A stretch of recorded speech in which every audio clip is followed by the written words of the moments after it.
اللہ کے رسول علیہ السلام کے پاس ایک آدمی نے آ کے خواب بیان کیا اور اس نے کہا کہ اللہ کے رسول میں نے خواب میں دیکھا ہے کہ میری گردن اتری پڑی ہے، میری گردن اتری پڑی ہے۔ تو اللہ کے رسول علیہ السلام نے فرمایا کہ شیطان اگر نیند میں تمہاری گردن اتار دے تو اس کو لوگوں کے سامنے بیان نہ کرتے رہو، اور آپ مسکرا پڑے،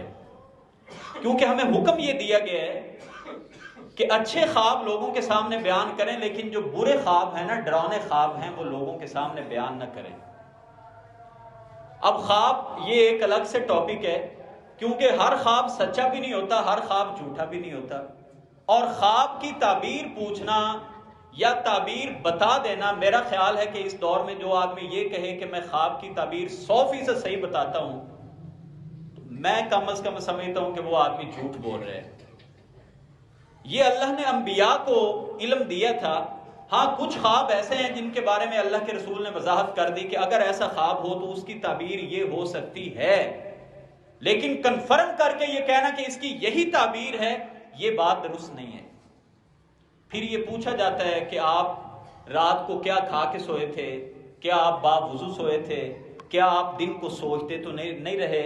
بعض دفعہ آپ جو کچھ سارا دن سوچتے ہیں وہی کچھ رات کو آپ کو خواب میں نظر آ جاتا ہے۔ ایک آدمی کو جاب نہیں مل رہی، نوکری نہیں مل رہی، اور رات کو اس کو خواب میں بڑی اچھی نوکری مل گئی ہے، تو اس کا یہ مطلب نہیں ہے کہ اس کو نوکری مل جانی ہے،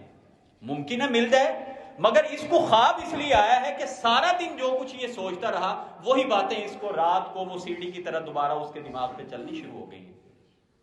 تو بعض خواب سچے ہوتے ہیں، بعض خواب وہ ٹھیک نہیں بھی ہوتے۔ تو نبی کریم علیہ السلام نے اس لیے ہمیں روکا ہے کہ جب بھی تمہیں برا خواب آئے رات کے وقت اور تمہیں جاگ آ جائے تو اپنی بائیں طرف 3 بار تھوک پھینک دو، ہلکی سی،